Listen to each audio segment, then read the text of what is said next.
Okay, mag-share screen ako. Paano ba mag-share screen? Ito, share screen. Okay.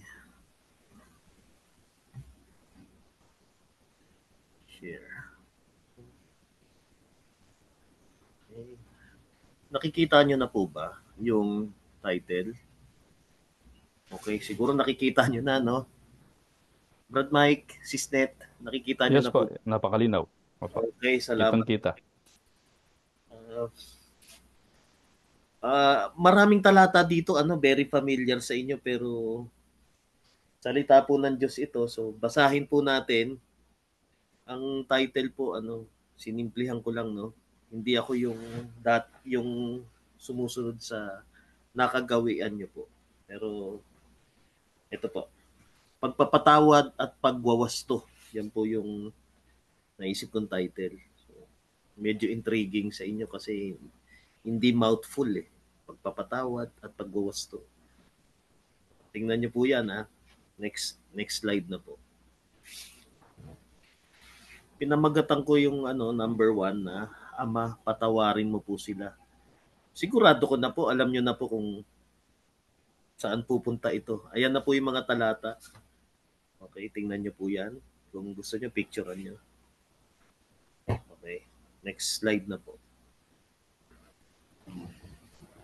Narinig ninyong sinabi, mata sa mata at ngipin sa ngipin. Datapwat sinasabi ko sa inyo, huwag kayong makilaban sa masamang tao, kundi sa sino mang sa iyo'y sumampal sa kanan mong pisngi, iharap mo naman sa kanya ang kabila. At sa mag-ibig na ikaw ay ipagsakdal at kunin sa iyo ang iyong tunika, ay iwan mo rin naman sa kanya ang iyong balabal. At sa sino mang pipilit sa iyo na ikaw ay lumakad ng 1 milya, ay lumakad ka ng 2 milya na kasama niya. Bigyan mo ang sa iyo'y humihingi at huwag mong talikdan ang sa iyo'y nangungutang. Narinig ninyong sinabi, iibigin mo ang iyong kapwa at kaupopuotan mo ang iyong kaaway. Datapwat sinasabi ko sa inyo, ibigin ninyo ang inyong mga kaaway at idalangin ninyo ang sa inyo'y nagsisiusig, upang kayo'y maging mga anak ng inyong Ama na nasa langit. Sapagkat pinasisikat niya ang kanyang araw sa masasama at sa mabubuti, at nagpapaulan sa mga ganap at sa mga hindi ganap. Sapagkat kung kayo'y iibig sa nagsisiibig lamang sa inyo, ano ang ganti na inyong kakamtin? Hindi ba gagayon din ang ginagawa ng mga maniningil ng buwis? At kung ang mga kapatid lamang ninyo ang inyong babatiin, ano ang kalabisan ng inyong ginagawa? Hindi ba gagayon din ang ginagawa ng mga hintil? Kayo nga'y mga pakasakdal na gaya ng inyong Ama sa kalangitan na sakdal. Ayan po. Kung titingnan nyo po, parang continuation ito nung nakaraang paksa. Yung tungkol sa alien. Kaya hindi ko pinalitan ng Hindi ko pinalitan nung itong papel. Ito pa rin yung ginamit ko. Kasi although ang pag titingnan natin yung konteksto nito, nandito naman tayo na ang Israel sinakop ng Roman Empire. Although sila ang locals or nationals noon, may pakikisamahan pa rin sila.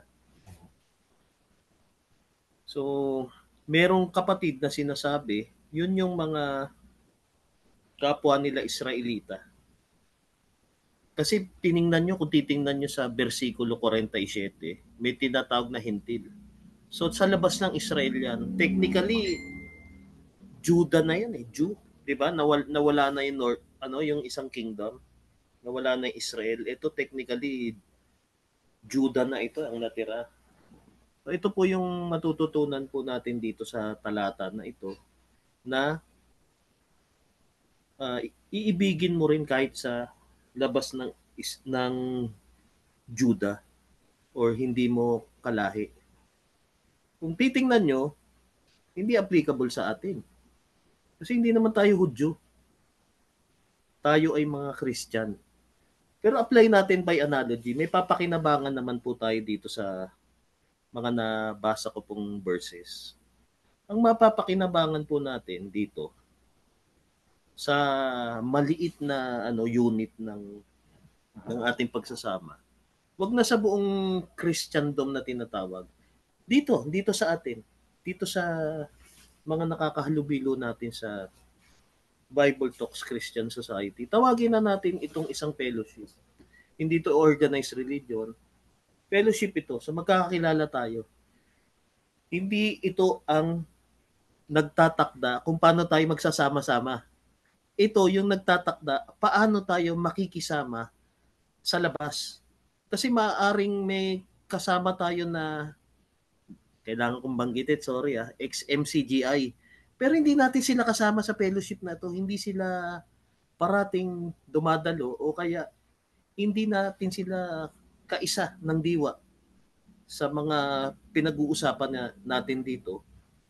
So, kailangan pakisamahan natin sila. Kapag sinampal ka sa kanan, sasampalin mo rin sa kanan? So, balikan natin po yung bersikulo.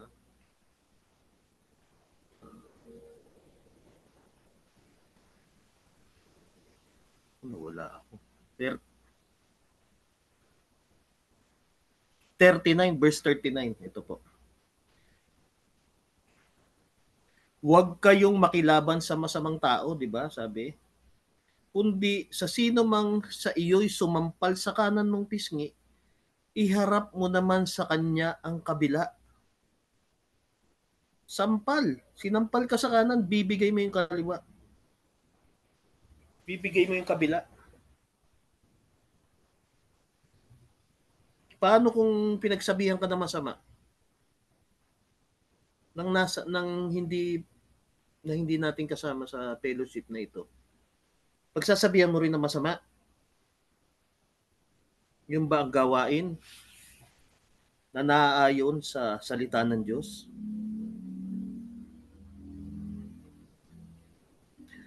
Bagkus ang tinuro, ibigay mo ang kabila. Alam nyo, nag-research po ako dito sa konteksto nitong verse 39. Yung mga kapatid po natin na bagong exit, na isinare ko sa kanila yun. Nagano ko, alam nyo kahit RTP AI, alam niya yung sagot. Sabi ko, galing, alam niya yung konteksto. Ang konteksto po kasi nito, pag sinampal ka sa kanan, siyempre ang dominant at sinampal ka sa kanang pisngi. Imagine niyo, sinampal ka sa kanang pisngi. Paano ka masasampal sa kanang pisngi? Gagamit siya ng kaliwang kamay, di ba? Pero hindi. Gagamit siya ng kanang kamay pero backhand. Backhand. Kabastusan yun pag binigyan ka sa hindi, sorry. Tama, kanan do. So kanan, pag sinampal ka back, ibibigay mo pa rin yung kaliwa para yung palad na ngayon ang tatama sa iyo. Ibig sabihin nun, papanatiliin mo yung dignidad mo. Alam nyo, may isa pang aral. May isa pa akong aral. Salita to ng tao. Maiintindihan nyo. Kapag daw may nag-insulto sa inyo, huwag daw kayo ma-offend. Alam nyo kung bakit? Hindi naman ikaw ang kahiyahiya pag may nang insulto sa iyo. Ang kahiyahiya, yung nang insulto, yung nagbigay ng masakit na salita. Bakit? It shows his breeding. Pasensya na kung medyo discriminatory ang salita ko, pero yun po ang salita ng tao eh. It doesn't reflect your breeding or your worth. So don't be offended. Huwag mong damdamin, huwag mong personalin kasi yung nagsalita ng masama, siya ang sumira sa sarili niya at hindi kanya kayang sirain. Okay? Malinaw po mga kapatid. No? Mahaba po ito, pero alam ko naman po, malinaw na po ito sa inyo. Kaya, hindi ko na i-discuss verse per verse kasi marami po tayong tatalakayin. Siguro po I'll leave it to you kung gusto po nating magtalakayan pa dito. Parang ito yung maging basihan natin. Alam ko, alam nyo rin ito, Beatitudes ito eh, Mateo 5 hanggang 7 I think. So, tingnan pa natin. Ano pa bang may highlight dito? Punta kayo sa 48. Tingnan nyo ha. Magpakasakdal na gaya ng inyong ama sa kalangitan na sakdal. Kasakdalan kasi yung ano, yung akyat ka sa 44. Kasakdalan kasi yung pag inibig mo ang kaaway mo at idinalangin ninyo ang sa inyo'y nagsisiusig. Kasi ang konteksto rin nito sa mga Hudyo, kung makikita nyo, ang Panginoon, nung kausap niya yung isang babae, ang sabi niya, hindi nyo kasi alam ang kaligtasan kasi nanggagaling sa mga Hudyo. Yun kasi ang konteksto noon until ibinigay sa ligaw na olibo. Ibang topic na po yun, pasensya na, hindi ko po napaghandaan, biglang may nag-udyok na mabanggit ko po sa inyo yun. Yun po kasi ang konteksto nito. Ngayon, tayo po may pagsasama-sama. May pagtawag ang Diyos eh, sa sino mang nagnanais o may urge na magsaliksik ng salita. Ang lahat ng kabutihan ang gagaling sa Diyos. Hindi yan galing sa ating sarili. Ang Diyos pong tumatawag, ang banal na espiritu na isinugo ng Panginoong Kristo sa mga taong hinahanap niya upang manampalataya sa Kanya at sumamba. Ayan po ang ano. So applicable din po sa atin to by analogy kasi noon, Hudyo, manggagaling ang pangangaral. Sa panahon pong Kristiyano, yung mga tinawag ng Panginoon, lalo na no first century, ang mga apostol, sila Apostol Pedro, later si Apostol Pablo, tinawag din. At sa panahon naman natin ngayon, may Biblia, tayong nagbabasa ng Biblia. Sa atin ngayon magsisimula ang pangangaral. So next verse na po, no. Alam ko naman hindi ko makukumpleto to kung ako lang. Pero alam ko rin may banal na espiritu na nagtuturo po sa inyo. May mga bagay hindi ko talaga madidiscuss. Napakalalim nito. Mga bagay nga na maaring hindi ko nauunawaan, pero kayo mismo, nauunawa nyo dahil ang banal na espiritu ang nagpaunawa po sa inyo. Actually, dumarating na po ako sa punto ngayon na nag-i-information overload ako. Ang daming pumapasok. Ang hirap po talaga i-express lahat. Pero samahan nyo lang po ako mga kapatid. Okay, hinga tayo ng malalim. Ang dami talagang kaalaman dito mga kapatid. Anyway, magkakasummary ako pagkatapos nito ng itong number na to na mahalaga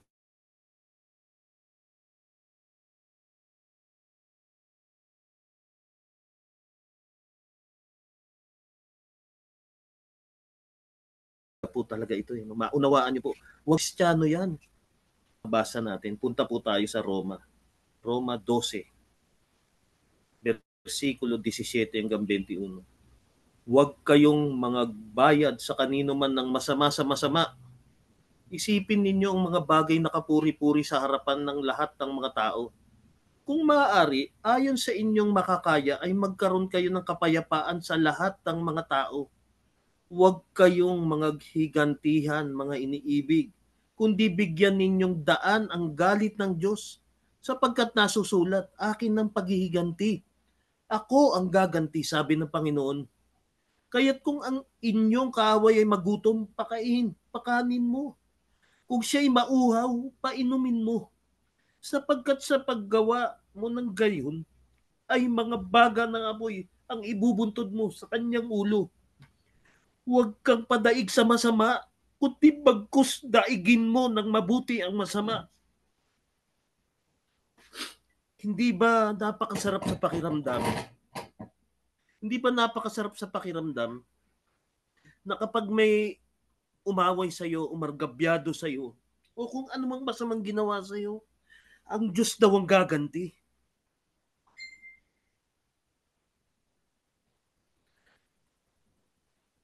Ayaw ng Diyos na nagkakaroon ka ng mabigat na damdamin.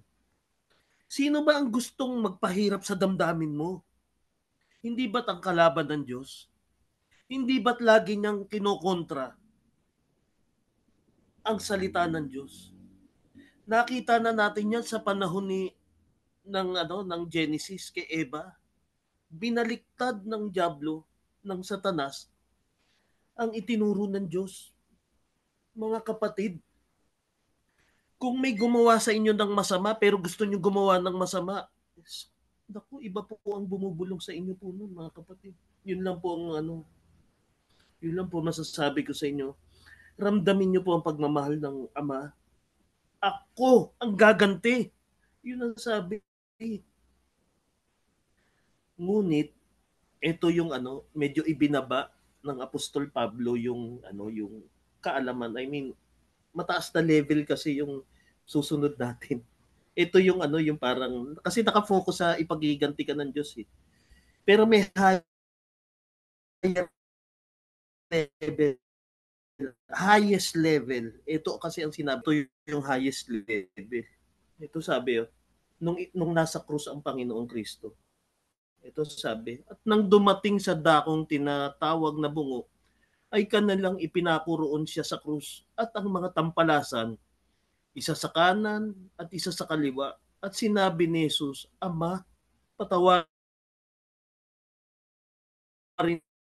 sila sapagkat hindi pagbabahagi nila ng kanyang mga suot ay kanilang pinagsapalaran. Ito po yung ito talaga yung highest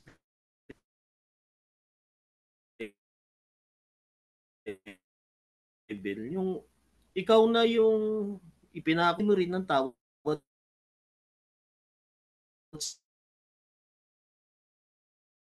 sa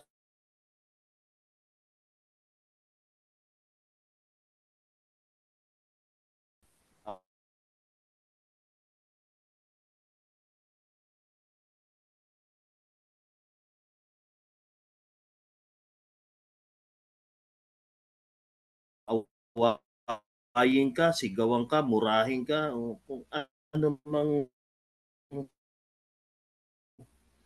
i-badmouth ka.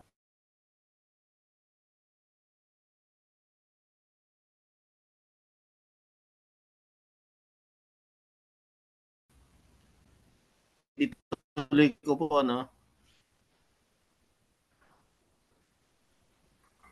So, yun po mga kapatid. Sana po nagkakaunawaan po tayo. Kasi for the longest time parang yung iba sa atin, iba yung naririnig sa ibang nangangaral, kundi puro galit.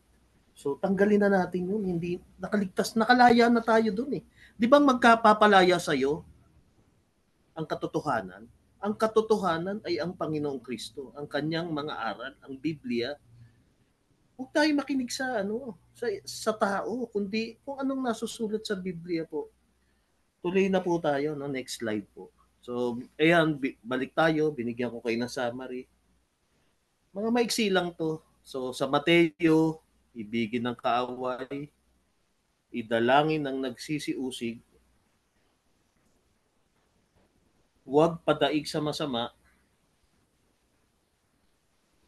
tapos yung sa Lucas, Ama, patawarin mo sila sapagkat hindi nila nalalaman ang kanilang ginagawa.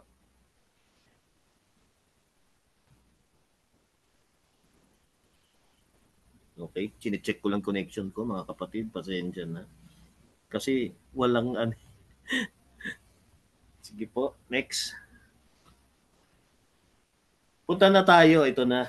Yung kanina kasi 'di ba ang papatawarin mo yung hindi mo kasama. Ito kasama na, pagpapatawad sa kapatid. Punta na tayo. Iba kasi yun eh. So kailangan mo i-distinguish. Sino ba yung dapat mong patawarin? Ito ba kapatid mong tinuturing? Ibig sabihin, kung applicable sa panahon natin ngayon, yung kasama natin sa fellowship. O yung kanina, yung hindi natin kasama sa fellowship. Kasi yun eh. So, we must distinguish. Punta tayo dito sa 2, no? At sinabi sa kanya, Panginoon, makailang magkakasala ang aking kapatid laban sa akin na siya'y aking patawarin hanggang sa makapito. Sinabi sa kanya ni Jesus, hindi ko sinasabi sa iyo hanggang sa makapito, kundi hanggang sa makapitong pito. Marami yun. Mahirap ata. Ang dami nun. So parang ano yan eh, figure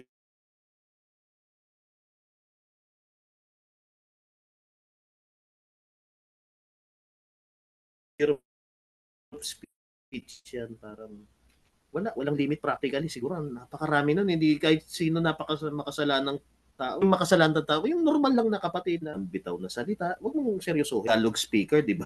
Tapos yung kapatid, mga ganong bagay. Hindi naman siguro aabot ng 77 times ang magiging kasalanan niya sa iyo. So practically, ang sinasabi, patawarin mo lagi. Patuloy mong patawarin ng kapatid. Punta na po tayo, no? Naku, bakit nasama dito to kung tinatanong niyo? Bawat bagay ay may kapanahunan. Alam niyo na to. Ecclesiastes 3:1, 7. Basahin ko na, no? Sa bawat panukala sa silong ng langit. Tandaan niyo lang, basic lang yan. May kapanahunan ng there is a time for everything sa simpleng salita. Oh. Talon tayo sa 7. Alam tayo sa ano, no, sa second clause. Panahon ng pagtahimik at panahon ng pagsasalita. Minsan, kailangan tumahimik. Minsan, kailangan magsalita apply sa mga susunod pang talata. So, i-build niyo yung ano, ito foundation nito. Panahon ng pagtahimik, panahon ng pagsasalita. May timing yan. Hindi laging tahimik, hindi rin laging nagsasalita. Oh, next na po tayo. Pamamaraan sa pagwawasto. Para lang malinaw, no? Basically, procedure ito. May procedure na itinakda. Punta po tayo, ha? Mateo 18:15 hanggang 18. Procedure, ibig sabihin, steps. Ano-ano yung mga dapat mong gawin. Hindi yung may 4 steps, punta ka kagad sa step 4. Huwag ganun. Step 1 ka muna, tapos step 2, step 3, tapos step 4. Ayan, itinuro ng Panginoon yan. Alam nyo ba ang Panginoon magaling sa remedial law? Ayan, no? Nakakaunawa ng remedial law ang Panginoon. Kasala laban sa iyong, ang kapatid mo, pumaroon ka at ipakilala mo sa kanya ang kanyang kasalanan na ikaw at siyang mag-isa, kapatid. So, yun ang step 1. Pag may nagkasala sa iyo, one-on-one lang kayo, mag-usap kayo. Hindi yung pupunta ka kagad sa step 4. Pupunta muna tayo sa step 2, ha. Datapwat kung hindi kanya pakinggan ay magsama ka pa ng isa o dalawa upang sa bibig ng 2 saksi o 3 ay mapagtibay ang bawat salita ka ng isa o 2 pang saksi. O, di ba? So, punta na tayo step 3. Ayaw at kung step 3 sasabihin sa iglesia, by analogy,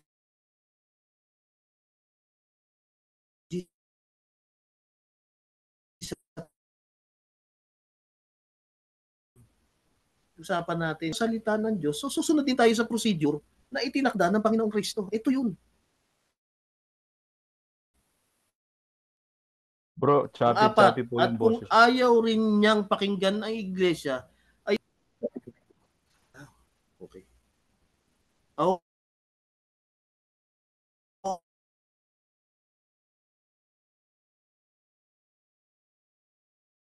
okay po. Okay na po ba? Nagano po. Okay na po ba, Brad?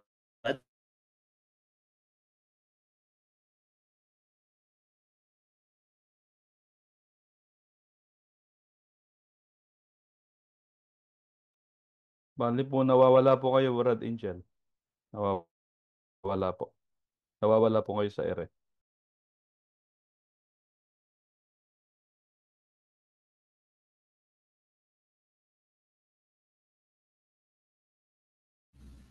Hello po. Nawala yung connection ko kanina. Hello, Brad Mike. Hello po, Sisnet. Yan po, malinaw na po ikaw. Ay, Tuloy mo na thank you po. po. Nagloko lang yung connection. Salamat. Balik tayo. Pero yun lang ang naputol. Salamat sa Diyos. Sige po. Okay, balik tayo. Mateo 18.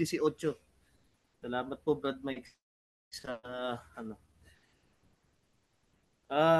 Brad Mike, Brad Chosen One, keep your mic open po. May mga itatanong po ako. Uh, Sige po, sige po. Malinaw po ba na may 4 na steps? Opo, may step 1. Pag may Opo, opo. pag may nagkasala, pag may nagkasala sa iyong kapatid, step 1, one-on-one lang kayo. Ay, dalawa lang. Pag nakinig, okay na. Pag hindi nakinig, step 2, Yes po. magsama ka ng isa o dalawang sa iglesia na yan. So, okay. Pag hindi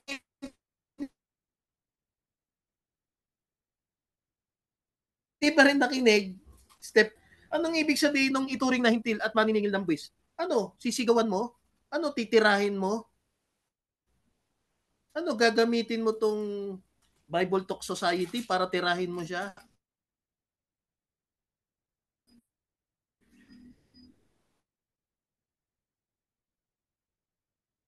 Ang ibig sabihin ng pag sinampal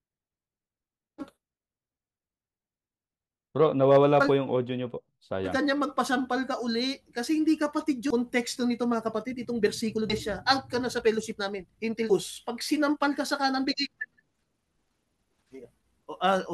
Okay po.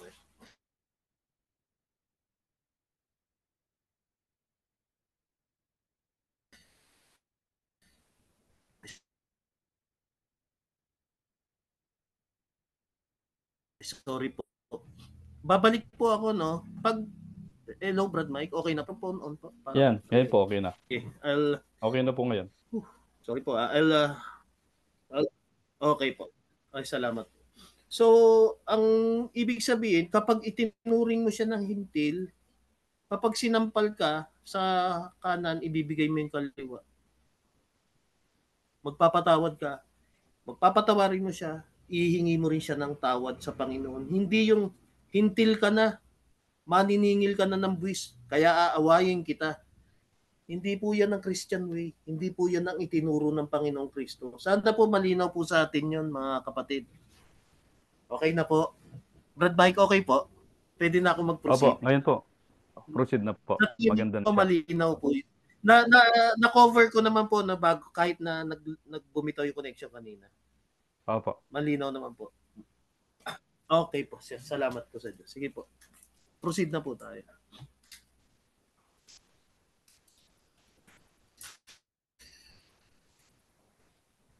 Okay, number 5. Para kanino ang pagwawasto? Kasi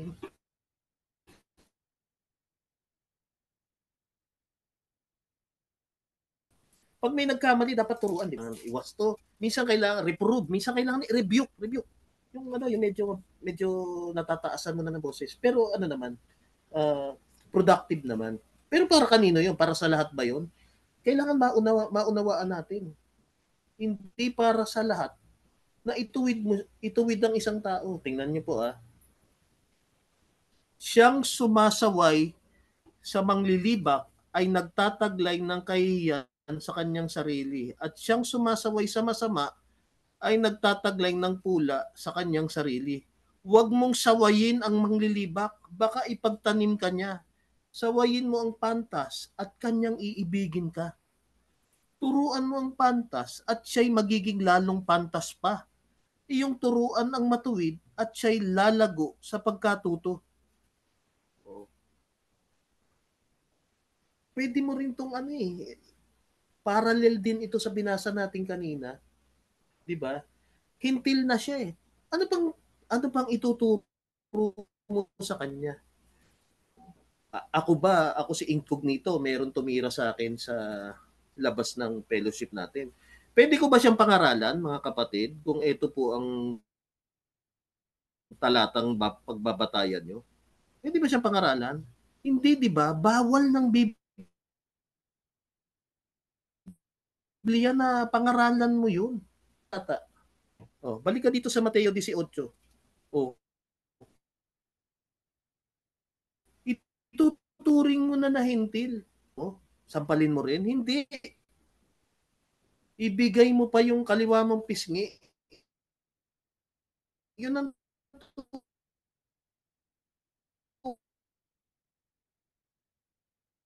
Nawawala ka uli, bro.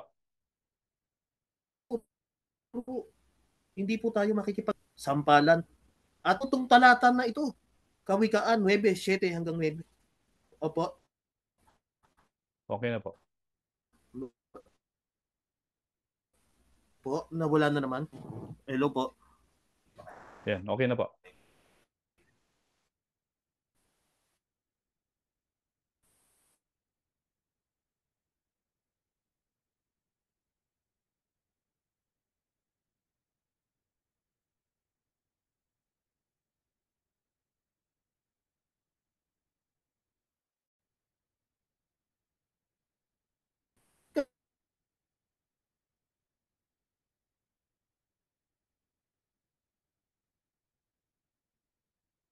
Kasi pantas ang sinasaway. Yung scappers, malilibak yan eh. Saka yung pinananala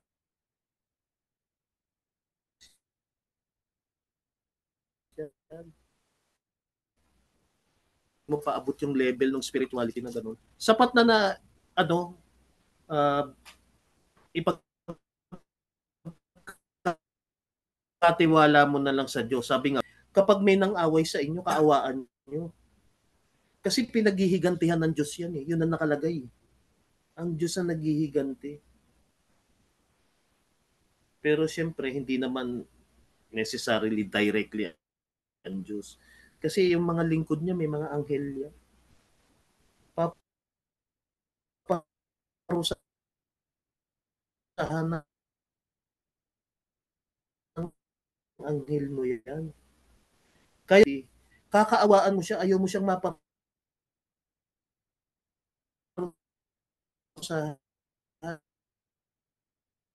Kaya ihihingi mo siya ng tawad. Inaway ka. Dapat Diyos mo, baka parusahan yun. So, ano gagawin mo? Hihingi mo ng tawad. Panginoon, kaawaan mo ang kapatid ko. Huwag mo siyang parusahan. Hindi niya alam ang kanyang ginagawa. Hindi ba ganun ang pangaral ng Panginoon? So, tuloy na po tayo, no? Galatia. Brad Mike, para malinaw po, pwede po ba ikaw magbasa nito? Kasi baka maputol na naman ako. Okay lang po ba, Brad Mike? Sige po. Galatia 2:11 hanggang 14. Pakibasa po. Sandali. Galatia 2:11 hanggang 14. Opo, naka-post na po. Naka-post po. Or kung si Sisnet, Wala po eh. may access ka po ba sa screen mo po? Wala po ba? Sorry ah. Hindi naka-post. Okay, sorry. Dahil Hindi bumitaw ako. nakapost. Okay, sorry. Share screen ulit. Sorry. Ha? Share. What? Ayan, yan. May reflex. Ayan po. Sige po. Nakikita niyo na po ang screen. Pakibasa po. Ngunit nang dumating si Cephas sa Antioquia, ay sumasalangsang ako sa kanya ng mukhaan, sapagkat siya'y nararapat hatulan.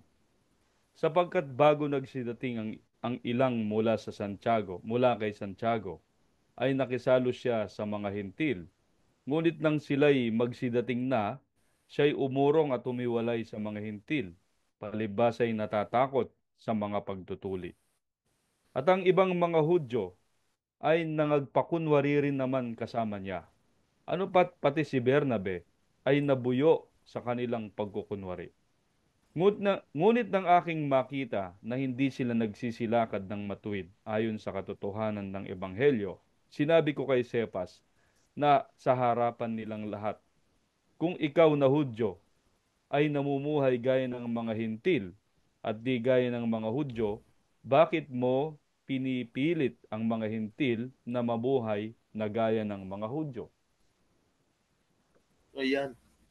Kaya ginawa po ni Apostol Pablo yan kasi pantas ang kausap niya. Katulad niyan nakakaunawa sa salita ng Diyos. Si Apostol Pedro, kailangan niyang pangaralan. Alam niya makikinig eh. Pero kung hindi nakinig si Apostol Pedro, di ba? Hindi to applicable kung hindi si Apostol Pedro ito. Kapatid ito, kapwa apostol, kapwa kamanggagawa. Kaya kaya may confrontation dito. Harapan kasi, pero hindi naman laging gano'n, no? Wag po tayo kasi ibang level po to, no? To 4. Ito kasi up to 4, no? May ganun po, no? May exception to the rule. Exception to the rule po ito. Pero dito, kung kailan nangyari, sa kanya pinangaralan. So malinaw po tayo doon, mga kapatid. Next na po tayo. Ito na po yung panghuli. Bakit ba natin pinag-aralan yung 1 to 6? Dito, syempre, meron tayong pinakamahalaga itong number 7 na to. Ang pamagat sa pangalan ng Panginoong Hesus. So, punta na tayo, mga kapatid. No? Panginoon, sana maging hindi pumita yung connection ko. Next. Mga kapatid, yamang may kalayaan ngang makapasok sa dakong banal sa pamamagitan ng dugo ni Jesus, sa pamamagitan ng daang bago at buhay na kanyang itinalaga sa atin, sa pamamagitan ng tabing sa makatuwid bagay sa kanyang laman, at yamang may isang dakilang saserdote na pangulo sa bahay ng Diyos, tayo'y magsilapit na may tapat na puso sa lubos na pananampalataya na ang ating mga puso na winiwisikan mula sa isang masamang buti at mahugas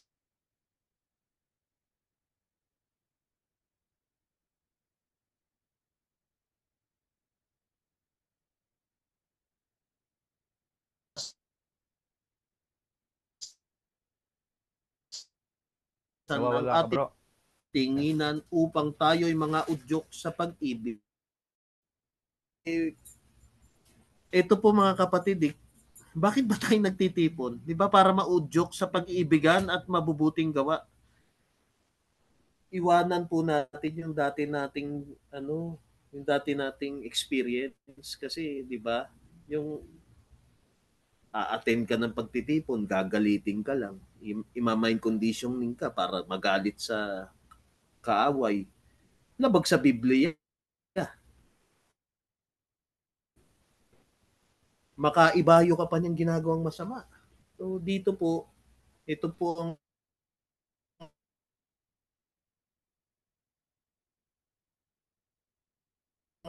ating ginagawa at ma-realize natin niya yung budhi natin. Next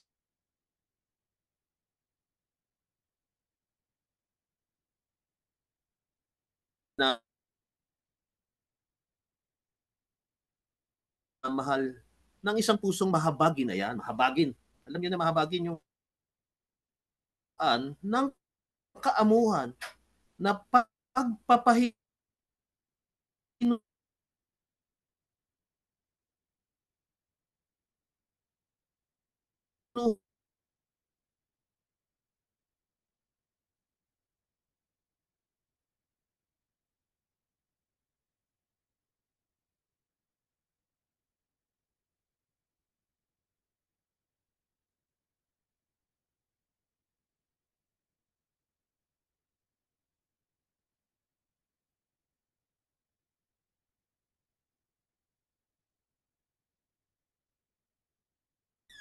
So maamo. Kaya nga mga tiisan kayo. Kung ang sino man ay magsumbong Panginoon, ay gayon din naman ang na ito ay mga bis kayo ng pag-ibig. Ano ang tali ng kasakdalan? Tawad ka ng Panginoon. Kapatid, kabahan ka. Kasi what you do not have. Paano ka makakapagpatawad kung hindi ka rin napatawad? Diba, kapatid? Yun po. At kung naramdaman niyo, humingi po kayo ng tawad sa Diyos upang ikaw ay makapagpatawad din. Kasi doon nagsisimula ang kabutihan, nagsisimula sa Diyos, hindi sa atin. Kung ikaw ay napatawad ng Panginoon, ibig sabihin nilinis ang buti mo, makakapagpatawad ka na rin sa kapwa.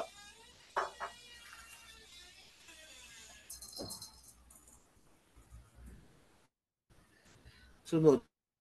At maghari sa inyong puso ang kapayapaan ni Kristo, na diyay tinawag din naman kayo sa isang katawan at kayo'y maging mapagpasalamat. Ayan. Naghahari ang kapayapaan ng Panginoon sa iyong puso, di ba? Tinawag ka sa isang katawan. Nung una, ito yung tinatawag na iglesia, nung first century. Sa panahon natin, habang hindi pa tayo nakakakita ng big religion, nandito tayo, meron tayong fellowship. Kung makakita tayo ng big religion na nakita natin na sinusunod ang salita ng Diyos, edi punta tayo dun. Sama-sama tayo rin dun. Pero samantala, nagsasama-sama tayo sa isang katawan na ito. Nagpapasalamat sa Diyos. Di ba po? Manahan nawang sagana sa inyong salita ni Kristo. Ayon sa buong karunungan, kayo'y mga turuan at mga pag-alalahanan sa isa't isa sa pamamagitan ng mga salmo at mga himno at mga awit na ukol sa Espiritu, na magsiawit kayong may biyaya sa inyong puso sa Diyos.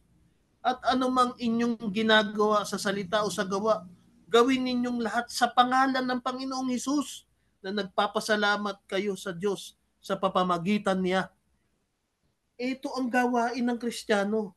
Nagtuturuan, nagpapaalalahanan, umaawit ukol sa Espiritu. Kasi may biyaya siya nararamdaman sa kanyang puso. Biniyayaan siya ng Diyos.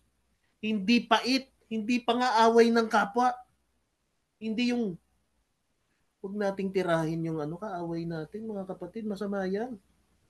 Nakakatakot yan, kapatid. Baka hindi ka pa napapatawad kasi mga kapatid, nagkakasala naman tayo araw-araw. Kanina lang ako, nagkasala ako eh. Di ba po? Kung hindi ako makapagpatawad, naku, hindi pa ako napapatawad. At bakit hindi ako napatawad? Malamang hindi pa ako humingi ng tawad sa Diyos. Diba? So, ganun din po tayo mga kapatid. Kapag hindi ka nakakapagpatawad, kapatid, hindi ka pa napatawad, malamang yun ang matututunan ko sa talata na to. At kapag hindi ka pa napapatawad, kasi hindi pa linis ang iyong buti, kasi hindi ka pa humingi ng tawad sa Diyos. Unang-unang kasalanan mo sa Diyos, pangalawa lamang sa tao. Tuloy. At anumang inyong ginagawa sa salita o sa gawa, gawin ninyong lahat sa pangalan ng Panginoong Hesus, na nagpapasalamat kayo sa Diyos sa pamamagitan niya.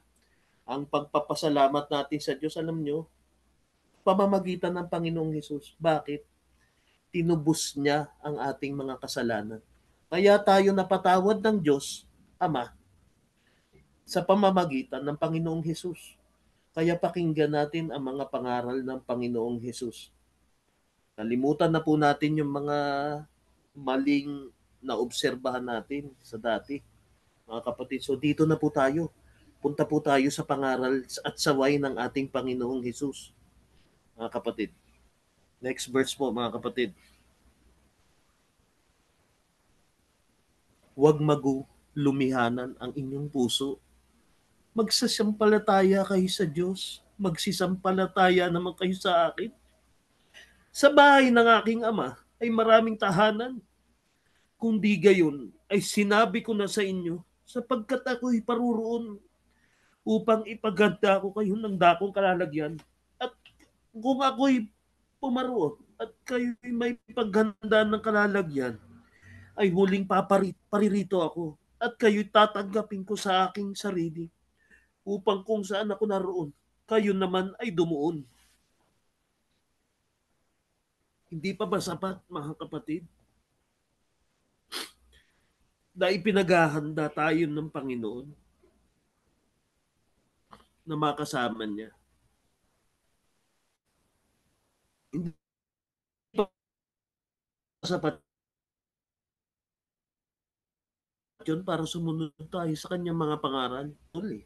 Hindi naman tayo ang kausap eh. Totoo. Hindi para sa atin ito. Pero alam nyo ba, may isang verse na magkokonekta ng lahat ng mga bagay.